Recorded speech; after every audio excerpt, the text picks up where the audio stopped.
అందరికీ నమస్కారం. Welcome to my channel. శ్రావణ మాసంలో చేసుకునే మంగళగౌరి వ్రతము, వరలక్ష్మి వ్రతం గురించి తెలుసుకుందాము. శ్రావణ మాసంలో ప్రతిరోజు పండుగ వాతావరణము. శ్రావణ మాసంలో వారాలు, తిథులు రెండూ ప్రత్యేకమైనవే. భక్తి శ్రద్ధలతో పూజించి అమ్మవారి ఆశీర్వాదాన్ని పొందాలి. శ్రావణ మంగళవారాల్లో గౌరీదేవిని ఆరాధిస్తే శ్రావణ పౌర్ణమి ముందు వచ్చే శుక్రవారం నాడు వరలక్ష్మి వ్రతాన్ని జరుపుకుంటాము. శ్రావణ మంగళవారాల్లో మంగళగౌరి వ్రతాన్ని ఆచరిస్తారు. శ్రావణ మంగళవారం నాడు గౌరీ వ్రతం ఆచరిస్తే సౌభాగ్యం కలుగుతుంది.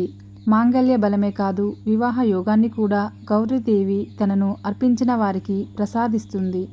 స్త్రీలు వివాహానంతరం ప్రథమ శ్రావణ మాసం పుట్టింట, ఆ తర్వాత 4 సంవత్సరాలు అత్తింట వ్రతాన్ని ఆచరించాలి. మంగళగౌరి మహత్యాన్ని శ్రీకృష్ణుడు ద్రౌపదికి ఉపదేశించాడు. పరాశక్తి మంగళగౌరిగా లోకంలో ప్రఖ్యాతిగాంచినది. పసుపు, కుంకుమ, పూలు, సుగంధాది మంగళ ద్రవ్యాలు, ఆవునేతితో ప్రకాశించే జ్యోతిలో కొలువై ఉంటుంది. ఆమెను కొలిచి సౌభాగ్యవంతులైన స్త్రీలు ఎందరో ఉన్నారు. త్రిపురాసురుణ్ణి సంహరించే ముందు ఈశ్వరుడు గౌరీదేవిని పూజించాడు. అందువల్లే విజయాన్ని పొందాడు. మంగళగౌరిని పూజించడం వల్లే కుజుడు మంగళవారానికి అధిపతి కాగలిగాడు. మంగళగౌరి వ్రత కథ.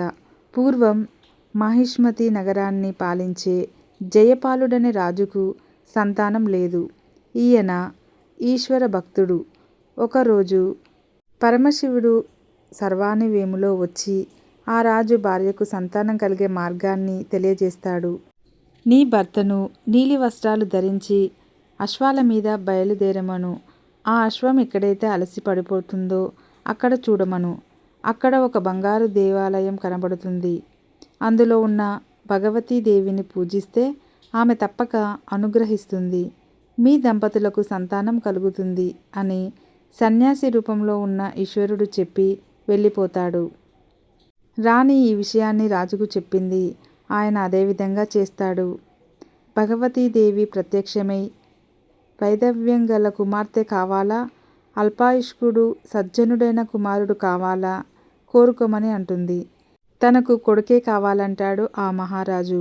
ఆ విధంగా అనుగ్రహించిన దేవి గణపతి విగ్రహం వద్ద చూత వృక్షానికి ఉన్న ఫలాన్ని నీ భార్యకిమ్మని చెబుతుంది.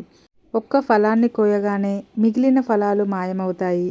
అందుకు కోపించిన విఘ్నేశ్వరుడు నీ కొడుకు 16వ ఏట పాము కాటుకు గురై మరణిస్తాడని శపిస్తాడు. ఫలితంగా రాణికి మగబిడ్డ పుడతాడు. మేనమామతో కాశీ. అతడికి శివుడనే పేరు పెడతారు. 16 ఏళ్ల వయసు వస్తుంది కనుక బిడ్డకు వివాహం చేద్దామని పిల్లవాడిని మేనమామతో కాశీ పంపిస్తాడు.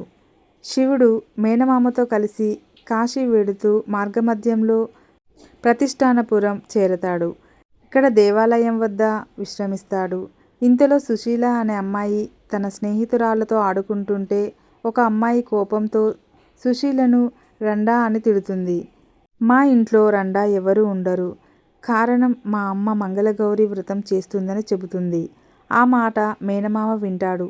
సుశీల తండ్రి పరమేశ్వరాలయానికి వెళ్ళి అప్పుడు విగ్రహం వెనుక నిలబడి కుమార్తెను శివుడికి ఇచ్చి వివాహం చేయని చెబుతాడు శివుడు మేనమామ. వైదవ్యాన్ని తప్పించుకున్న సుశీల దైవం మాట అన్నట్లుగా భ్రమపడి సుశీల తండ్రి తన కుమార్తెను శివుడికి ఇచ్చి వివాహం చేస్తాడు. సుశీలకు ఆ రాత్రి మంగళగౌరి కలలో కనపడి నీ భర్తను కాటు వేయడానికి ఒక సర్పం వస్తుంది. నీవు ఒక పాలకుండ పెట్టు. పాము పాలు తాగడానికి కుండలోకి ప్రవేశిస్తుంది. వెంటనే ఒక వస్త్రాన్ని కట్టివేసి రేపు నీ తల్లికి ఆ కుండను వాయనంగా ఇవ్వాలని చెబుతుంది. గౌరీదేవి కలలో చెప్పిన విధంగానే జరుగుతుంది. ఆ తల్లి చెప్పిన విధంగానే ఆచరిస్తుంది సుశీల. ఆ తర్వాత ఆమె తల్లి కుండ మీద గుడ్డను తొలగిస్తే అక్కడ పాము ఉండదు. ఓ ముత్యాల దండ కనబడుతుంది. ఆ విధంగా పాముకాటు నుంచి తన భర్తను కాపాడుతుంది సుశీల. ఆ తరువాత సుశీల భర్తతో కలిసి గౌరీ వ్రతాన్ని ఆచరించి అత్తవారింటికి వెళుతుంది. గౌరీదేవి వ్రతాన్ని ఆచరించడం అతి భయంకరమైన వైదవ్యాన్ని తప్పించుకున్న సుశీల కథ ఇది. శ్రద్ధాశక్తులతో గౌరీదేవిని పూజించి ఈ వ్రత కథను చదువుకున్న స్త్రీలు వైదవ్యం కలగదు. సకల సౌభాగ్యాలు కలుగుతాయని శ్రీకృష్ణుడు ద్రౌపదికి చెప్పాడు. మంగళవారాల్లో గౌరీదేవికి పూజలు నిర్వహిస్తూ పసుపు ముద్ద తయారు చేసి కుంకుమాది పూలు అక్షంతలతో పూజలు నిర్వహించి కొత్తగా పెళ్ళైన వారు మంగళగౌరి వ్రతం చేసుకొని పెద్దల ఆశీస్సు అందుకుంటారు.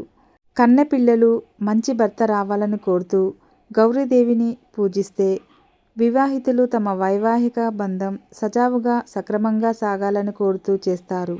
ఏది ఏమైనా ఈ మంగళగౌరి వ్రతం ఈ శ్రావణ మాసం ఆరంభంలో వచ్చి స్త్రీలకు వరాలని ఇస్తుందని చెబుతుంటారు. Thank you for watching. Please subscribe my channel.